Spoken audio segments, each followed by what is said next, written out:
প্রিয় ভিউয়ার্স, আপনাদেরকে অবশ্যই বলবো যে ফেসবুকের বর্তমান অবস্থা, মানে অনেকেই ভাবেন যে আমার পেজ থেকে আমি মনে হয় বিশাল অঙ্কের টাকা ইনকাম করি। আপনাদের এতটুকু ভাবার দরকার যে আমার ফেসবুকে কোনো কন্টেন্ট মনিটাইজেশন কিন্তু নাই। তো অনেকেই আছেন যারা আমার বাসায় কিন্তু বলেন যে আমার এখান থেকে মানে প্রচুর পরিমাণে আর্নিং হয়। তো এই বিষয়টা কিন্তু বাসার লোক অন্যরকম চোখে দেখে যে আমি বাসায় কেন টাকা দিই না। তো একটা জিনিস কি জানেন, ফেসবুক থেকে কোনো আর্নিংই নাই, যেহেতু কন্টেন্ট মনিটাইজেশনটা আমার নাই, সেহেতু আর্নিংটা কীভাবে হবে আপনারাই বলেন।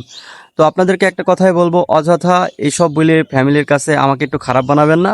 তো সুতরাং এখান থেকে যদি আর্নিং হইতো তাহলে তো বুঝতেই পারছেন আমার চলন বলন ধরন কিছুটা হলেও একটু আলাদা হইতো। কিন্তু যেহেতু ইনকাম নাই সেহেতু একেবারে সাধারণভাবে কিন্তু বসবাস করি। হয়তো দিন 10 থেকে 20 টাকা হয়তো দোকান পাশারে বেশি খরচ করতে পারি, এর বেশি কিন্তু কিছু না। তো ফেসবুকে বর্তমানে আর্নিংয়ের অবস্থা খুবই খারাপ। তো যার কারণে কি হয়, ফেসবুকে কাজ করাটাও কেউ ওইভাবে আর করতে চায় না। তো আমার ঝড়াপালক যে পেজটাতে আপনারা ভিডিওটি দেখেন কন্টিনিউ, এখানে তো কন্টেন্ট মনিটাইজেশনটা নাই। যদি থাকতো হয়তো বা আপনার মাসে হয়তো 100 বা 50-60 ডলার যাই হোক না কেন, সেটা আপনাদেরকে অবশ্যই আমি শেয়ার করতাম। কারণ ফেসবুক থেকে আর্নিং হবে এটা কিন্তু মানুষকে দেখাইতে অনেক বেশি ভালো লাগে। ফ্যামিলির জন্য চাইলেও অনেক কিছু করা যায় যদি ইনকামটা থাকে প্রপারলি। কিন্তু এখানে ইনকাম নাই, কিভাবে ফ্যামিলির জন্য কিছু করবো বলেন। নিজের শখগুলো আছে সেইগুলোও কখনো পূর্ণ করতে পারে নাই, কারণ মধ্যবিত্ত ঘরের সন্তানরা কখনো চাইলে নিজের ইচ্ছা মতন চলতে পারে না এবং ফ্যামিলিকে কোনো কিছুর জন্য চাপও দিতে পারে না। তো সব মিলে কিন্তু তারপরও আলহামদুলিল্লাহ যেমন আছি এতটুকুই আমি সন্তুষ্ট।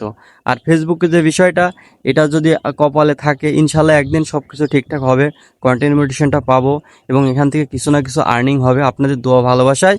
তবে এর জন্য আমাকে ধৈর্য ধরতে হবে, কাজ করতে হবে এবং অক্লান্ত পরিশ্রম করা লাগবে, তবে এখান থেকে সফলতা আসবে। আর ফেসবুকে কাজ করার জন্য কিন্তু আপনাকে প্রচুর পরিমাণ শ্রম দেওয়া লাগে, এখানে বসে থাকলে চলে না। প্রত্যেকদিন 2টা কন্টেন্ট দেওয়া কিন্তু একেবারে সহজ বিষয় নয়, এটা অনেক শ্রমের একটা বিষয়। তো তারপরও চেষ্টা করি নিজের মতন করে কিছু কন্টেন্ট দেওয়ার জন্য।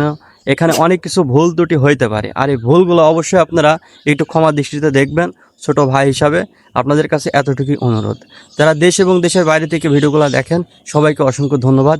আসসালামু আলাইকুম।